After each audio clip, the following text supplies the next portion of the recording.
suppose. What are your thoughts after that? Kind of mixed opinions really. It's kind of a testament to us lately that we haven't been playing the best, but we've been grinding up results, keeping clean sheets. But yeah, we're happy enough overall. Bittersweet when they beat us 1-0 up there and they were parading around Oriel Park. But it's nice to do it in front of 6,500 as well. Yeah, fantastic. And Garrow took a very, very good goal. Yeah, it's nothing new to us really. Chops do that every day in training. I think Bucks is unlucky, he hit the crossbar, but yeah, I want to finish with Chops. And you as a back four coped very well with Dundalk's attack. Yeah, we're only young fellas, but yeah, we work hard in training. Caulfield has us well drilled. Yeah, I think they were trying to hit Hoban a lot. He's an animal of a man. But yeah, I didn't really have any chances, so we were happy enough as a back four. And with Alan Bennett back fit, for you to stay as that centre half, partnership's a real vote of confidence in you and Sean? Yeah, big time. Shows great trust in us by John. Benno's been a great player, but it's up to us now. It's our time. We want to push on. Can you sum up how much you've developed as a player yourself, Conor, over the last 2 months? We'll say, I mean, this is the 10th clean sheet in a row now, Turner's Cross for City, going back to last season. What have you learned about yourself over the last few weeks and months? I think the consistency in games has helped me a lot. Definitely, from last season I had to bulk up physically, which I have done. To answer your question, I think I've become a lot more aware of my surroundings. I've concentrated more. I used to switch off, but I think, like I said, the consistency in games has helped me improve that. Without Griff tonight, none of the four of you in the back four were involved in a cup final last year, for instance. Like, we considered Griff to kind of the old man of the back four, and then he was missing tonight. But just like yourself and like Sean McLaughlin, Danny Kane did a super job, didn't he? Yeah, Danny's a good player. Yes, nice. Like, you could call Griff an old man, but he's only 24. Like. Don't tell him that. I know, I won't tell him that, no. Yeah, no, we felt we did well now as a back four. We had this, like, a quick chat inside, just the four of us, and we said what we did well, what we did well, what we didn't do well, and what we can improve on for Monday, another big game. What was it like in the dressing room, Conor, there? Because psychologically, it's a huge win against Dundalk tonight when they had a number of chances to get the 3 points. It was massive, wasn't it? Yeah, it was. Everyone was buzzing in the dressing room. Everyone congratulating each other. It's just great to get the 3 points really and move on now. You're obviously enjoying it anyway, like as you said, defensively as a unit you haven't conceded here in the league this year, so, and the test won't get much bigger than that, you'd feel, because Dundalk are a huge threat. Yeah, it's always sweeter when you win. Yeah. Well done tonight. Cheers, thanks. And the crowd, unbelievable. Unbelievable, Jesus. Like, when you heard a roar for the goal, it was surreal.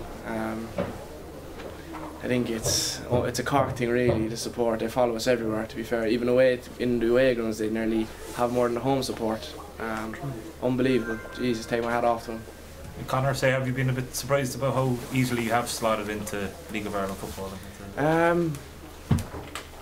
Not really, to be quite honest with you. I know that might come across as a bit confident, but I think I always had the ability. It's just a matter of getting in and establishing myself really. I played with the under-19s for 4 years, so I knew what the club was about, and when I was given my chance, and was happy to step up. What do the clean sheets mean to you as well?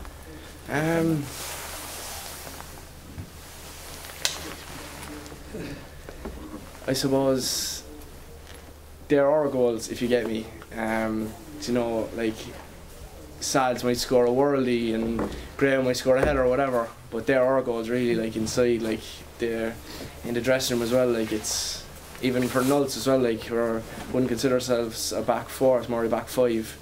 No, we'd all be buzzing for each other. Conor, has it helped that yourself and Sean have come into the team at the same time and you're kind of helping each other develop? Yeah, I would think so. Or like, we're the best of friends, so we talk away to each other and we have that understanding. You know, even tonight, like with Hoban, we were chatting away to each other and stuff like that. Are you chatting away to Hoban? No, chat to him. Would be, if we were chatting, it wouldn't be very nice. And how easy or hard will it be now to kind of come down from this high and refocus for Rovers on Monday? For tonight anyway, it'll be tough, but tomorrow morning we're back in for recovery and back to work then. We know Monday is just as important. I know Rovers, we haven't been getting the results lately, but to go up to Tala and get a win should be very good for us. How long have yourself and Sean known each other? I was with Sean, the under-19s, so when I was 16 he came in, or I came in, sorry, he was already there. We played a year together and then he went to UCC, but we always kept in contact. We were always good buddies. So were you playing 19s at the age of 16? Yeah. Right. Yeah.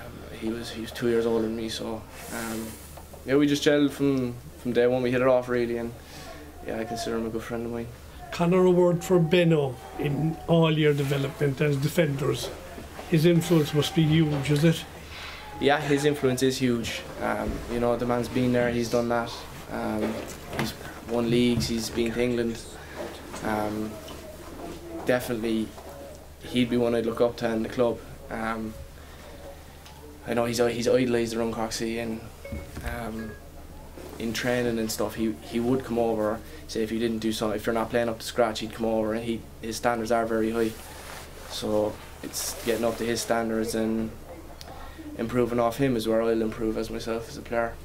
And the first game you came into the team was the game up in Oriel, wasn't it? Yeah. Like, how would you compare or contrast how you were then to how you are now? I was definitely more nervous up there than I was tonight. It was my first game of the season. I know I played in pre-season, but that didn't really count. Yeah, the fans were abusing us really, and it's good like at my age, you know, to experience that, and I can only build on it now. But yeah, I felt a lot more comfortable. I suppose playing in Cork as well, I feel obviously more comfortable. So yeah. How big a jump is it from 19s to Cameron Division? It is a big jump. I underestimated big time. I played a few games when I was 16, and I just noticed the physicality, really, the intensity. It's kind of 19s. You're not really. The intensity isn't really there. Fighting for results week in, week out, having titles on the line, having crowds on your back.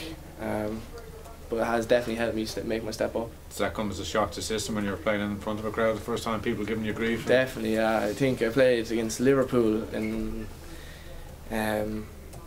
about 2 years ago, or 3 years ago maybe. It was like just in a friendly, and the crowd was the same as tonight, and they were the only times I really experienced playing in that crowd. But yeah, definitely helps playing week in, week out in front of those fans. You've experienced both sides of the Cork City Dundalk dynamic now, Conor. You've been on the winning side and the losing side. Do you feel like you've got a proper taste and appreciation for what's involved in the rivalry and how it's developed? Yeah, there definitely is a rivalry there. There's no doubt about that. There are games like if you can't get up for those games, really, like that's something not right there, really. Which I think ourselves and Dundalk will be there at the end of the season, and hopefully we come out on top.